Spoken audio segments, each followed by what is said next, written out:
What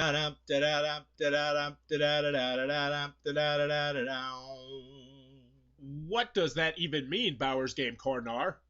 Ahoy there, YouTube! I'm back again today for another game review. Today I'm very excited to check out Yashima, Legends of the Komi Master from Greenbrier Games. This is for 2 to 4 players, ages 14 plus, and it'll take you about 45 minutes to play. And in Yashima, Legends of the Komi Master, you are going to be taking control of a martial arts legend who's going to be meshed together with Kami Master. What am I talking about? Essentially, you are going to have your own unique character who's going to have their own unique abilities, and then you're going to mash it up together with a Komi Master who will also have their own unique special abilities. So each time you play, you're going to be able to mash together different decks that will do some different things and play drastically different, and then try and fight your opponents to the death. This is a tactical skirmish miniatures game that I did a Kickstarter review for. I liked it a lot back then, so I'm assuming I'm still going to like it now that it's got finished miniatures and components. Do I? Let's open it up and check it out. Alright then, we're going to take a look at what you're going to get inside of Yashima, Legend of the Komi Masters. First and foremost, we have our handy dandy rule booklet. It's 16 pages, double-sided, full color, full of pictures, illustrations, examples, all the good stuff you'd like to see in a rule booklet. It's a pretty well done rule booklet. It'll have you up and running in, say, about 15-20 minutes, so not too bad at all. Also, the last 4 pages are all kind of like, flavor stuff with the different, tell you a little bit more about the different kamis and the dragon and the tiger, and a little bit more about your backstories of your masters. Just flavor stuff that some people are really going to dig. So in this game, it is a tactical skirmish game where you're going to be taking control of a miniature, and I'll zoom in on one of these so you can see how nice and detailed these guys are. And you are going to be trying to kill your opponents. Now, when you're trying to kill your opponents, that means you're going to be trying to run them out of their cards, which are going to have a big stack of cards over here. If they run out of cards, then they will die, and if it's a 2-player game, you win the game. If there's more than 2 players, then they will come back to life as the restored, which means at this point, it's going to be very difficult for them to win the game if they're going around just trying to kill people. Kind of an interesting mechanism there. They still can win the game, but it's going to have to be really lucky where they're going to have everybody else die on the same turn. It's going to be kind of difficult. So that's what you're going to be doing in this game. We'll go over the components, and I'll get a little bit into the gameplay. As you can see, there's a lot on the table, a lot going on here, so I'm going to try and brush over everything I can. So we got the miniatures. You're going to be playing on a modular tile board, and each player is going to get to lay down one of these bad boys. There'll also be one in the middle, and you're going to see various different things on this board. They'll have different effects, like some will make you go faster, some will make you, exert, and if you can't exert, then you can't go on a certain spot. Some will make you flip your tome book, which is a book I'll get into more in a minute, twice instead of just flipping it once. So you're going to have various different spots on the board that will have different things that happen. Next, you're going to have cards, and more cards, and there's a lot of different cards in this game. So when you pick your character, and there are 4 different characters, you got Kenta, Hikaru, I believe her name is Akiko, and then the old guy, whose name is drawing me a blank, Rosamu. You're going to pick one of these 4 characters if you just have the base game. And you're going to get the player card, which is going to give you your special ability in the back, what happens when you're dead, essentially. You're also going to get a cheat sheet card, which will go over all the different phases, and then also a little bit on your abilities, which is very, very helpful. And then, in addition to that, you are going to get a bunch of your specialized cards, which will have some of your artwork on it and various different stuff that you can do. There'll be equipment, attack cards, defense cards, good stuff like that. I'll get more into how the attacking works in a couple of minutes. But you're going to take that deck of cards. So I do want to get, before we move on, I do want to mention that each character plays drastically different. You're not just be like, oh, I'm going to be this hot chick, or I'm going to be the old guy, I'm going to be the cool-looking guy with the sword. No, they play very, very differently. Like, she heals. The Akiko girl is all about fire and sets stuff on fire. The old guy likes to chain stuff together, so they will play drastically different, especially when we get to the Kami cards, which you're also going to mix. So you're going to take your stack of cards, and then you're going to pick one of the 4 Kamis included in the base game, which are the dragon, the tiger, the phoenix, and the tortoise, and you are going to shuffle them together. So right now, I am a combination I really like, which is the Kenta tortoise. You're going to mix those together, and it's going to be pretty much a very different style of play you're going to do each turn based on which way you decide to go. So there's a lot of variability in that aspect, which I like quite a bit. So you're going to form that deck of cards, and as I mentioned, this is going to be your health. This is your life. If you ever run out of cards on this, you are, for all intents and purposes, dead, even though you will get to come back. So let's take a look at Kenta's card. There's a couple of important things you need to know. Mostly just the special ability. Also, how many karma cards you're going to get, your hand size, your speed, and so yeah. I'm not going to go too much in about karma, but essentially you're going to flip a karma card over each turn, and you'll be able to spend that karma to open things in your book or do various different other stuff. So next we got our tome book right here, which is kind of cool. It kind of looks like a little book, and inside you're going to have a bunch of keywords, because as I mentioned, there's a lot of that. There's a lot of keywords, a lot of buzzwords. It seems really, really daunting when you're first starting the game. Like, do I use it? Do I lose it? Do I discard it? Do I exert it? You know, different stuff like that. But in actuality, once you've played once, it'll be like, oh yeah, that kind of makes sense, and you'll just know what stuff is.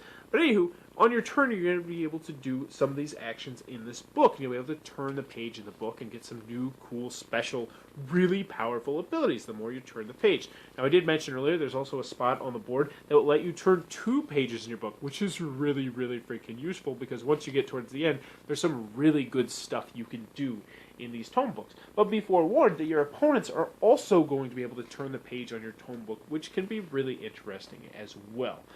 Continuing onward with the components, because we're still in the components, we've got lots and lots of tokens. Most of the time, you don't want to see these. There's burns and blinds and rancors and stuff that's going to happen to you based on cards and attacks and various different stuff. You don't want to see these most of the time because, well, being burned and blinded just sounds bad. But you'll be putting those on various different spots. So next, you're going to have attack and move tokens. Then we'll get into actually how the game is played a little bit. So an attack and move, this is an interesting thing, because you're not going to be able to, you don't just have, like, say, 3 actions and you can do whatever the heck you want. No, not in this game. So in a 2-player game, you are going to have one predetermined attack and move out there that you'll be able to pick from. Now, each player is also going to take one of these tokens and then secretly decide whether they want it to be on attack or on move. So, for instance, let's just say both players picked move. That would mean only one person this round is actually going to be able to attack and actually play some of the cool attack cards they're going to have from their hands. And how the attack cards work are, when you play an attack, you'll be able to reposition your miniature to any direction you want, because that actually does impact the game, as I guess it does in a lot of miniatures games. And you're going to look and see, alright, can I attack him? Is he 4 spaces away from me, or this many spaces away from me? So as you can see, each of these cards you're going to be able to draw on your turn are going to do different things. So you'll be able to be like, all right, this card's really not going to benefit me right now because I'm far away or I'm really close. And once on your turn, I'm not going to go too much into how you do it, you'll be able to put cards, get rid of cards, putting them back onto the bottom of your deck, which is not going to cost you any health points, and then draw back up to your maximum hand size, which can be useful, or actually less than, which I don't really understand why they would do that. So, that's all the components. Let's get a little bit into how the gameplay is going to work. So you're going to start off with the Destiny phase, and you are going to, this is where you're going to be doing the move and the attack. So if you have a 3-player game, then you'll have 2 moves and an attack, I believe it is, and then each of these players is going to lay down whichever side they want, blindly, and then you're going to place them down. You're going to draw up to as many as you want in your hand, as long as it fits your hand size. And then you're going to do the initiative. That's when you're going to flip over one of the cards, and that is going to be your karma. And whoever has the highest karma is going to be taking the first action. Now, the actions that you can do are going to be move actions, attack actions, or you will be able to do something out of your tome. So yeah, that's pretty much it. You're going to do that. And at that point, whoever's going first is going to say, you know what, I really want to move. So they would take that move token, and now one of those move tokens is going to be gone. And they might be worried about getting attacked, so they might say, you know what, I'm going to go ahead and go 1, 2, 3, or do something like that. And then the next player would go, and they would do something like doing a tome action. For instance, you can focus, and you can place the top card of your battle deck right here onto here, which will allow you to purchase things that will be in your tome book. Or you might want to delve into your book more, so you might turn the page, which will give you a cool special ability.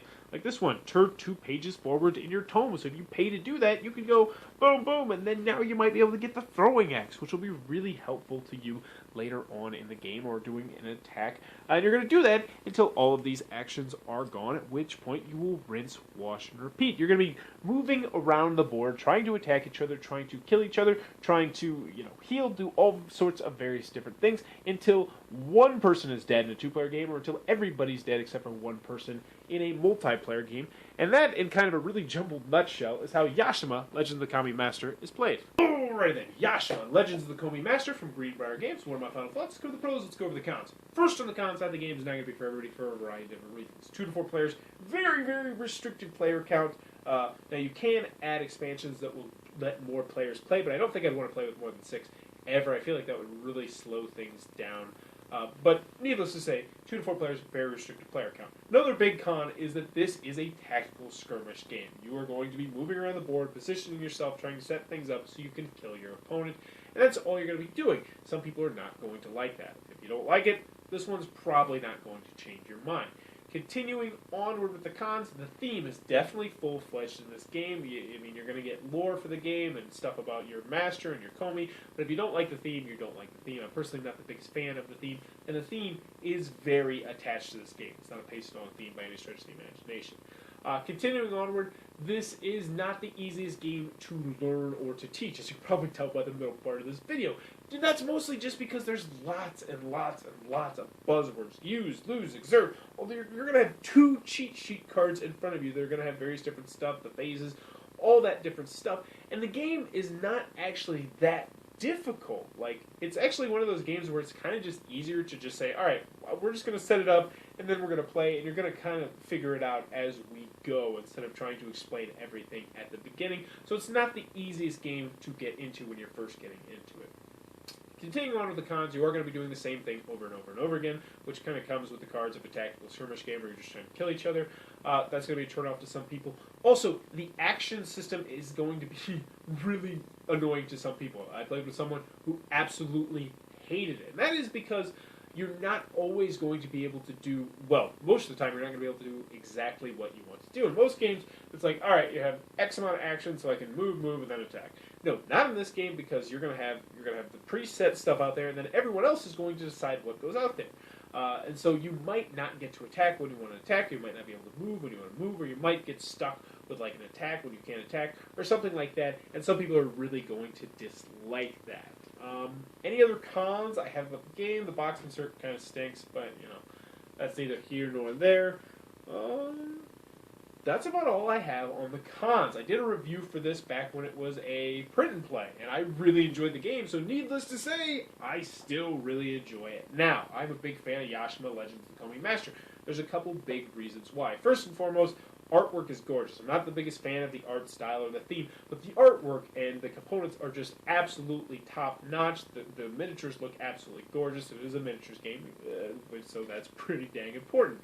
Now, on to the brass tacks of what I actually really like about this game. First and foremost, I really like the action mechanism system, whatever the heck you want to call it, where you're not exactly sure what you're going to be able to do on your turn. So it's like, all right, do I want to play attack, even though I think I'm probably going to get to attack? If somebody else takes an attack, I'm kind of going to be screwed.